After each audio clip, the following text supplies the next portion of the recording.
On today's episode of the CLS Experience, we have a very exclusive treat. She's an absolute powerhouse in the realm of interpersonal communication and leadership, as well as a best-selling author behind the books Captivate, The Science of Succeeding with People, and Cues, Master the Secret Language of Charismatic Communication, which have resonated with over 17 languages worldwide. No big deal. With over 50 million people tuning into her captivating YouTube tutorials and TEDx talk, she's a force to be reckoned with. As founder of Science to People, she doesn't just talk about how people work. She's developed a science-backed framework that dives deep into understanding diverse personalities, enhancing our EQ, and revolutionizing the way we communicate in the professional world, which I deeply admire. Every month, millions flock to her website, seeking her unique methods that transform elusive soft skills into actionable, masterable frameworks which can be applied immediately. She's just a juggernaut in all facets of life and an extraordinary human being. Please welcome the insightful, transformative, beautiful, and brilliant, the abundant Vanessa Van Edwards. How you doing, Vanessa? Oh my goodness. See, the bar is too high. The bar is too high. People listening are like, great, that was it. We're done. That's gonna be a tough one to live up to. I take such pride in the intros. I'm glad that it resonated with you. But as I always like to say to a lot of our mutual friends and guests, it's your story. You wrote it. I just said it. And also, I was excited to talk to you because a lot of my career has been about reinventing myself, pivoting. And so I'm so happy that you're talking about what you do. And I'm also very happy for anyone listening. If you're in a pivot point, you're in the right spot. Yeah, Mm-hmm. I love. Let's start right there. I want to make the most of every second. And for our listeners, we're about 6 million now. If you weren't familiar, my biggest suggestion: do a deep dive, play catch up, check out all the unbelievable stuff Vanessa has going on. What I think is most valuable today is we should have an unbelievable conversation and squeeze out the most value of every single second. You mentioned right there reinvention and pivoting. It's so interesting. We just launched our book, The Reinvention Formula. It was a Wall Street Journal bestseller and so forth. And I think when people hear the term reinvention, they might have different definitions. I'm just curious for you personally, when you think of reinventing yourself, what does that mean for you? For me, that means that you have to get off the ladder that you were on and find a new ladder. And for me, I'm happy to share if this is helpful for anyone. I always wanted to be a writer. And beginning of my career about 15 years ago, I was writing as much as I could. I was writing a blog. I got a book deal from a major publishing house, thought it was a dream come true, thought it would change my life, put my heart into the book. Book came out, no one bought it, got terrible reviews. The publishing house basically said, you're never going to write again. You should stop writing books and you need to get off this ladder. And I was so devastated. It was one of those moments where I felt like, if you're a creative person, if you create anything and your creative thing is rejected, it feels like you are rejected. And so it felt like, okay, if I have to get off that ladder, what am I going to do next? And so that was a moment where I had to reinvent what is it that I wanted to do. And I knew I always wanted to write, but it didn't mean I had to write on the same ladder. And so I decided to change what I was writing about and write about. I was very depressed. I was in bed. And my husband said to me, you got to keep writing. And I was like, about what? And he was like, about this, like write about like the imposter syndrome and the dark stuff. And at that point, I was feeling a lot of like social anxiety and awkwardness. And so I decided, I was like, maybe there's people out there who also feel awkward and they're social overthinkers. And that's when I started to write a new website, a new blog about being awkward and how to communicate despite not being an extrovert. Bye. That's what we dropped the mic, but we're just getting warmed up. And I'm so glad I started out by asking you that question. I think that was so helpful. And also it shows you like where you came from. People see you now and they create this story, this picture, but they don't know what you've been through and what you persevered through and how you bounce back. And I think it's awesome. Thank you for the vulnerability. And also you talk about awkward there a lot and being an introvert. I'm actually an introvert, which surprises a lot of people because I show up on stage and social media and stuff. But for me, I'm comfortable now putting myself out there, but I need to replenish in solitude. Sometimes, like if I'm at an event, to be honest with you, I don't think I've ever said this out loud. I'll hide in the bathroom for 5 minutes. I just need a second. And I'm wondering, does that sound familiar? Okay. That's called a bathroom recharge. It's a real thing. Okay. It's a real thing because you know how like sometimes you plug in your phone for just like a quick top off. Sure. That's what I go to the bathroom and I'm like, right? Like I like splash my face, I hype myself up. I'm like, you can do it, you can do it, right? So that is a real thing. And by the way, I think actually you might be an ambivert. So I am as well. Most people have heard of introvert or extrovert, but most people, around 82%, the latest research study looked at, are actually ambiverts. Ambiverts are very interesting because they can swing up into extroversion if it's aligned with their goals. So for example, you and me, our goal is to help people, right? Our goal is to support people in their process and their lifestyle. So we're willing to go to an event or get on stage or, put ourselves out there to swing into extroversion to help achieve our goals.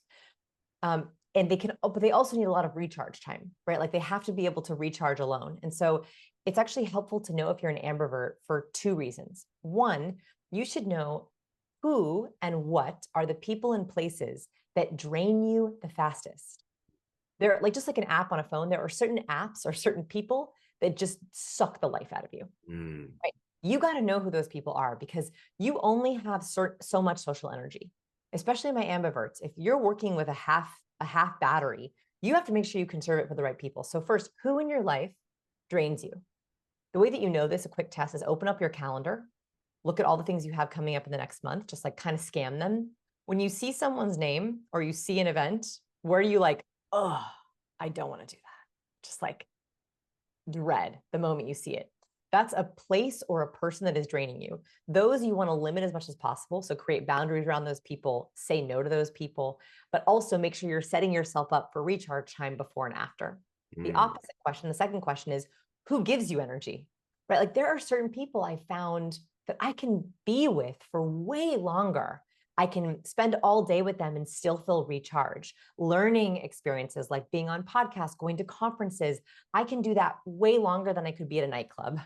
Yeah. I can do that way longer than I can schmooze at a networking event. So the places that fuel you are just as important. Yeah, it's kind of like an audit, right? See who fills your cup or empties it or feeds you or bleeds you. And I protect my energy these days for the life of me. And it wasn't always like that, but when I reinvented myself, I understand now how precious it is. And like, if you ever say yes to something that you don't really want to do, and I want to be responsible, like to each their own, obviously case by case, but you end up like building resentment. You're like, why am I here? It's no good for anybody, right? Okay, let's really dive into this because I know there are people listening who are like, no, Vanessa, I have to say yes and fake it till I make it. And I just have, no, here's why.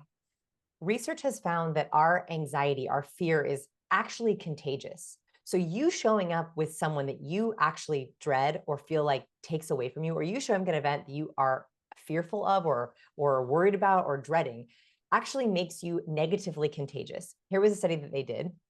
It's a kind of a gross study, but it's really interesting. Is they have, it's gross. You'll see.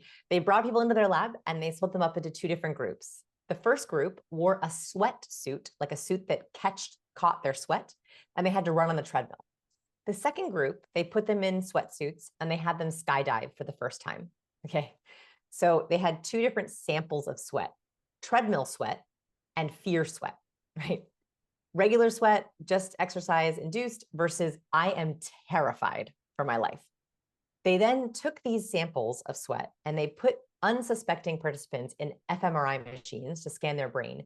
And they had them smell each sample of sweat. I know, I hope they paid them well.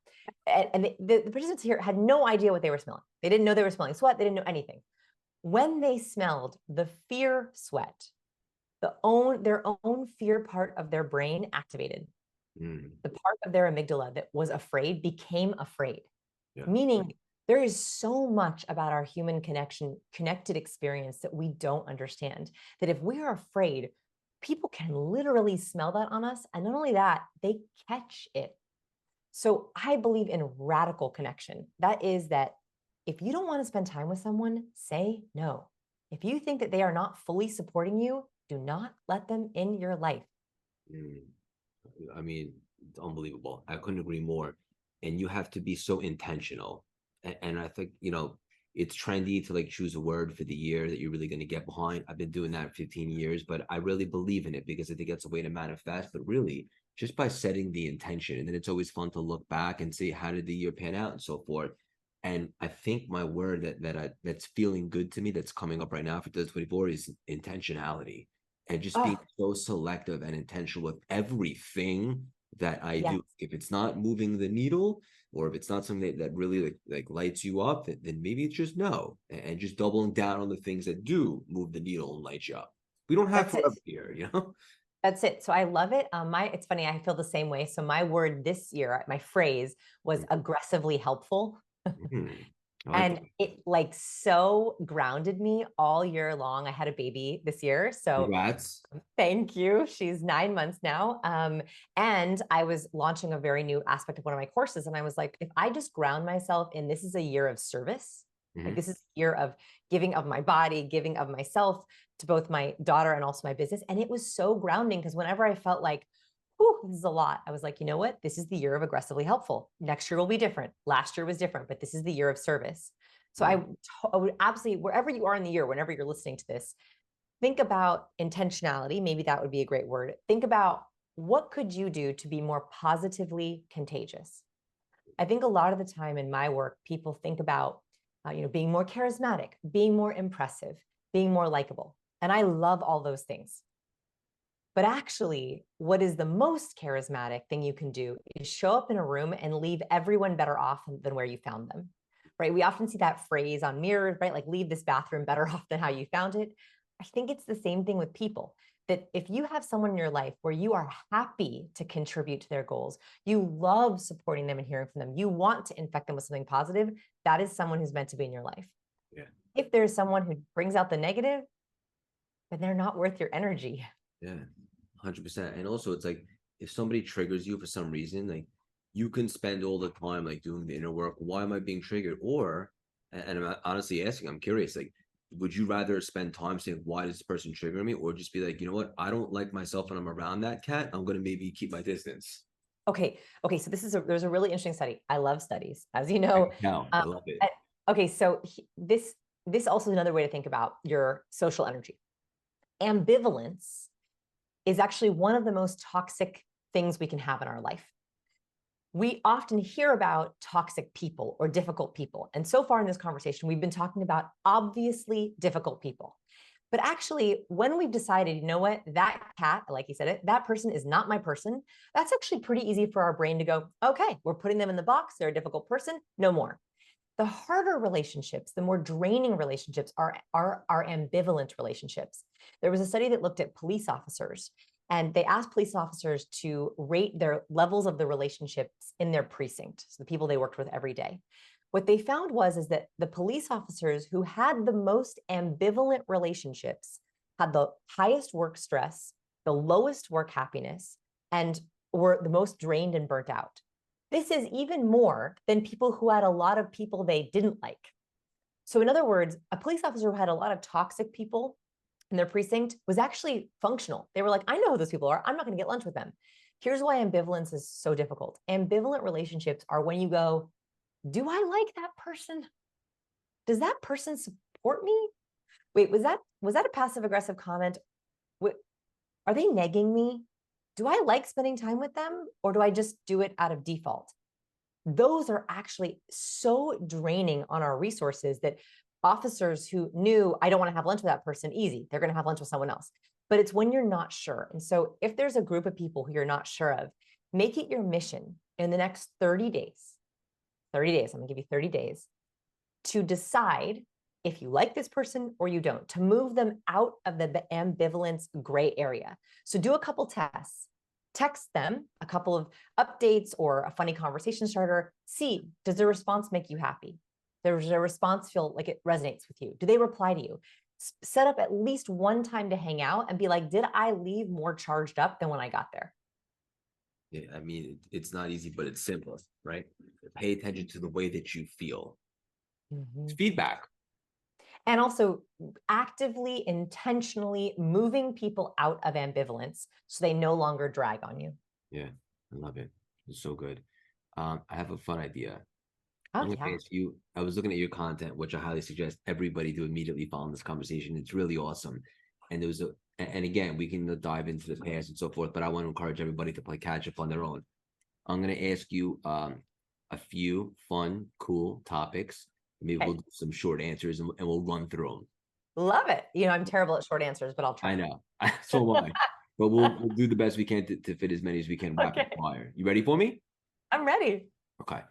People can make accurate judgments of others within 1/10 of a second of seeing their profile photo. Mhm. Okay, so a great study looked at personality traits and found that we can decide someone's extroversion, agreeableness, organization, and even how they would work on a team just by looking at their face. This means that you want to make sure that your profile picture is an accurate representation of you. The biggest red flags are an inauthentic smile, so your smile not reaching all the way up into your eyes, or a lopsided smile, an asymmetrical smile, or like a contempt microexpression. So make sure you are not doing that. Okay. Wait, what was the first one? If it doesn't go to your eyes? Yeah, so like a authentic smile is when it reaches all the way up into your eyes, these upper cheek muscles. That's authentic. That's authentic, yes. Right. Fake smile is when it doesn't reach all the way up into your eyes. Like this? Like here's my example of fake is like so happy to be here. Yeah. So happy for you. And it's like just at the bottom. Like there's nothing worse than someone hopping on a video call or like you see them in a meeting and they're like, yeah, it was such a great week. Yeah. It's like you'd rather them say, gosh, it's been a really hard week. Right. 100%. Right. And Yeah. so like, let's get radically transparent, right? Like so much faster. And by the way, you don't have to be smiling in your profile picture. I would actually rather you be neutral and serious or authentically smiling, but nothing in between. I love that. That's actually very helpful. Of course, all your stuff is helpful. Thank All you. right, another one. This is a good one. They're all good. What's a good question a manager can ask their employees? Okay, so the very first question you should ask your employee is, what was your biggest win or success this month? People are very nervous to meet with their managers. And so they're very worried that you're waiting to pounce on them for a failure. So starting off the meeting with what was your biggest win or success benefits the person who's being asked because you're starting them on a high. It lets them brag in front of you. And also the manager, even if they have something negative, starting with a positive reminds them, oh, that's right, they did have a big win. So pretty straightforward. Is this the same or maybe not? How do you make your employees feel valued and appreciated? I actually believe in finding out what recharges your employees' batteries the fastest. So, for example, on my team, I am very aware of my teammates' value languages. These are a little bit different than love languages. So, love languages are great. They're, quality time, acts of service, physical touch, words of affirmation, and gifts. Helpful. Love it. You can start with that. The next kind of level is what makes them feel valued. This is by FOA and Associates. So it's a researcher named FOA. I talk about this in Captivate, which is basically that there are different things that people value. So wisdom, being in the know. I have certain employees who they do not like surprises. The biggest way they feel valued is getting inside information, getting updated first, and being included on important calls. Like that is one of their biggest ways they feel valued. Another person is about reputation. So they're less into like salary is okay and bonuses and raises are okay, but actually for them, public recognition is the most important. Title increases, posting about them, sharing accolades on their LinkedIn. And so it's important to know, what does each person value? It's probably not just bonuses and raises. Those are great, of course, and we have to make sure we're paying fairly. But on top of that, what are the other things that make them feel valued? So good. Yeah, love this. By the way, I have another employee who doesn't like public recognition, right? So like I noticed that when I give that to her, she's super uncomfortable. So like you also don't want to take away from them accidentally with something that you might like, but they might not like. Yeah. Not everybody responds the same to life. No. I don't believe in the golden rule, like the golden rule, which is treat others as you would treat yourself. That actually does not work. I much prefer the platinum rule, which is treat others as they would treat themselves, which is a very different way of looking at things. So it's not what would I like if I were in this employee's shoes? No, it's what do they want most? And that's a very different line of questioning. That's so good. I think of like when I'm helping a client, like I try to put myself in their shoes. Like, what does this client really need right now? Yes. Yes. And what would add to them or what would take away from them? Yes. Love it. Okay. Treat everyone like they could be your friend, soulmate. Okay. So I think that awkwardness often comes from a lack of intention or a lack of goals, right? We get into a conversation in an Uber, at a networking event, with a client, with our boss in the elevator, and we're like, "How is it going? Have any good stories?" Like we don't know what to do with our conversation. So I actually think what a secret goal you can give yourself is pretending that the person you're speaking with is your best friend soulmate. Like they're the person who could be someone who could be a potential best friend. When you have that assumption, it changes the nature of that stranger kind of awkward stiffness, and also changes your questions, right? So you would never ask your best friend, like, so live around here? What do you do? Right? You wouldn't do those kinds of questions. You immediately skip those and you're like, so do you have any fun plans this past weekend? What did you do with your kids, with your family? You immediately kind of skip a level.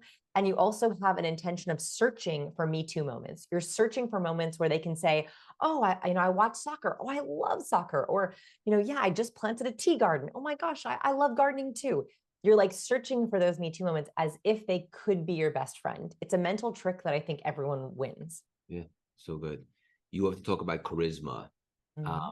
I love charisma. I just big personalities. I grew up being a little bit of a nerd, and I love the wrestling stuff. And I'm just curious, in your opinion, based upon your experience, is charisma something that you need to be born with, or you can develop it? 100% you can learn it. There are people who are naturally born charismatic. But Sure. what we don't realize, and this is the foundation of my work, is that there are different flavors of charisma. When we think of charismatic people, we typically think of the booming, life of the party extrovert, outgoing, funny. That is one type of charisma, but there are actually different flavors of charisma. There's the quiet, powerful introvert. There's the deeply empathetic, great question asking, compassionate healer. They're all different flavors of charisma. And I think the key is honing your natural strengths. So if you're an introvert or an ambivert, do not try to be the booming extrovert personality. That is only going to feel inauthentic and fake. Inauthentic, yeah. Yeah, the best way for you to be charismatic is like, okay, when did I feel like myself? When did I leave people better off than they were before? What was the magic sauce in that moment? It could have been being funny. It could have been asking good questions. It could have been being the best listener someone had had. It could have been being a problem solver. What was that magic trait? That is your social strength. That is the charisma that you want to start to develop and lift like it's a muscle. Yeah. So find your unique gifts and kind of exploit those. Don't try to be something you're not.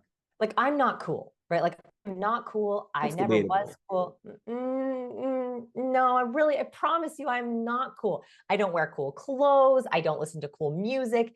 And so I learned a long time ago to not even pretend. Like, if someone asks me about music, I'm like, Brittany? Like, I don't know anything. And so I don't pretend. Okay. So those aren't my things. I love asking questions and I love science. Who knew that sharing science experience could be a social strength? But for me, that works. Like, I go out and I'm always sharing science experiments. People are like, oh, wow, that's cool. For some reason, that is my bicep curl, where I'm just reading science experiments and trying to share them in fun ways. So it can be as small as that. Yeah. So good. All right, final one. You ready for me? This is I'm fun. ready. This is Okay. so much value in a short amount of time. I think these are topics that everybody can relate to in some capacity. Overcoming the daunting imposter syndrome and boosting your inner confidence or your inner game. Yes. So I think that we have to reframe imposter syndrome a little bit. I used to be terrified of imposter syndrome, like terrified of my own terror, right? Like I'm a social overthinker. So I get anxious that I'm anxious. It's like, it's like a terrible trait. That actually makes sense. Yeah. Yeah. So that meta anxiety is actually worse than the anxiety itself. Okay. Imposter syndrome is kind of the same way, where you're like doing a project or you're on stage or you're writing a book or you're pitching your idea or you're hiring someone and you're like, uh-oh, I'm feeling a lack of confidence. Uh-oh, I don't feel like I deserve to be here. Oh my gosh, what am I even doing here? And then as you begin to feel that, it becomes worse and worse and worse because you're judging yourself. Okay, reframe. The moment you begin to feel imposter syndrome or a lack of confidence or you aren't worthy, realize that you are on the right track. And that's because if you never feel imposter syndrome, if you are always in your comfort zone, it means you are never pushing yourself. The only way that we grow, the only way that we develop our goals is that we have to challenge ourselves a little bit. And so if you're comfortable all the time, you're never getting out of your comfort zone. If you never feel imposter syndrome, it means you're never pushing yourself and your identity a little bit farther so you can grow into a new identity. So every time you feel it, don't be anxious about the anxiety. Instead, say, okay, this is a sign that I'm doing something new. Maybe I need more support. Maybe I need to build myself up a little bit more. Maybe I need to take it a little bit slower, but it doesn't mean that I'm on the wrong track. I think that's the most beautiful thing I ever heard. To be honest with you, I just wrote that down and I think that's unbelievable. There's such power in a reframe. And if you're not uncomfortable, if you don't feel a little bit of anxiety, which can also be like in the same family as excitement, then you're not stretching yourself. And I'm a big believer in that your comfort zone is a death sentence. And I have the New York City Marathon this Sunday, and Mm, it's my seventh. So I say very humbly, like I know I could do it, but yeah, I still feel the feels because I know anything can happen. 26.2 miles, like it's a big task. totally. That doesn't mean that like I'm scared. It means that I respect that this is a big deal. And I think that's kind Yes. of similar to what you were just saying. Yes, and a practical way to break this down is called the commit complete ratio, Yeah. which is a quick way to test if you're doing enough or doing too much. Is the commit complete ratio is make a list of all the projects that you committed to in the last year, projects or tasks you committed to, and then go through how many of them did you complete. If you completed 100% of your tasks, it's not a good job. Do not pat yourself on your back. It means that you didn't sign up for enough. If you didn't complete 70, if you completed less than 70%, it means you signed up for too much. The sweet spot, I think, is between 70 and 80%. That means you pushed yourself, you signed up for a little bit more than you stretch yourself a little bit, but you still were able to commit and complete enough of them. So Yeah. as you think about your projects, think about your commit complete ratio. Yeah. So good. I know we're getting to the end right now. I just want to ask you, Yeah. what are you personally most excited about right now? And what's the best way for all our listeners to support and follow along with you? And obviously we'll put it in the show Yes. notes too. Okay, so I'm very excited about AI. I think there's a lot coming for AI, and especially in the personal development space and the self-help space. We talk about a lot about AI for productivity. I think there's a lot in the self-development space. So I run a course called People School, which is like a college course in interpersonal skills. It's 12 skills. It's about 30 hours of content. You graduate. And so we are adding AI conversation rooms and AI practice rooms to the course. And so I'm very, very excited about that because it's not just like, okay, I'm going to learn this skill. You have live office hours with me. We office hours. It's actually like, okay, now go practice it. And we are training the AI in our conversation and negotiation principles so you can actually practice with it. I think this is